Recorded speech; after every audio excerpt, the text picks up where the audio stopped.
നിൽക്കുന്നില്ല. അതിന് സപ്പോർട്ട് നിന്നിട്ട് അവരുടെ സപ്പോർട്ട് വായിച്ച് നിൽക്കാൻ എനിക്ക് അത്ര ഉളുപ്പില്ലായ്മയില്ല. സംസാരത്തിൽ അല്പം മാന്യതയാവാം.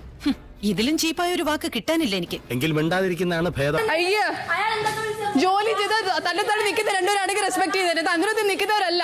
നിന്റെയൊക്കെ വീട്ടിലോട്ട് പോലും കേട്ടത്തോളമാരാ. അയ്യോ, എന്നിട്ട് അവരുടെ സപ്പോർട്ടിന് വേണ്ടി കിടന്ന്. പ്രിയമുള്ള സഹോദരി സഹോദരന്മാരെ, ഈ വിവരം കേട്ടവന്റെ ഗീർവാണം കേട്ട് നിൽക്കാൻ നിങ്ങൾക്ക് ലക്ഷ്യയില്ല. നിന്റെയൊക്കെ വീട്ടിൽ കേട്ടാൻ കൊള്ളാത്ത ആൾക്കാർ, സമൂഹത്തില് ഒരു വിലയില്ലാത്ത ആൾക്കാർ ആരാണ് എന്ന് പറയൂ. ആരെയാണ് നിങ്ങൾ ഉദ്ദേശിച്ചത്? ആരെയാണ് ഉദ്ദേശിച്ചത്?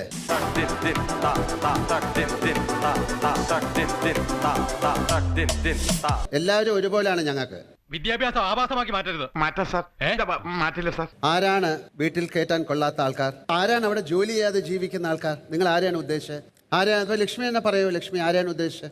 ഇങ്ങനെ മിണ്ടാൻ പറ്റാതെ നിൽക്കുന്നതിന് ഞങ്ങളുടെ നാട്ടിൽ എന്താ പറയാന്നറിയോ? അണ്ണാക്കിലെ പിരിവെട്ടി. ഇനിയിപ്പോ ഇതും പറഞ്ഞാലും വഴക്കിടണ്ട. നമ്മൾ നാറി, ശരിക്കും നാറി.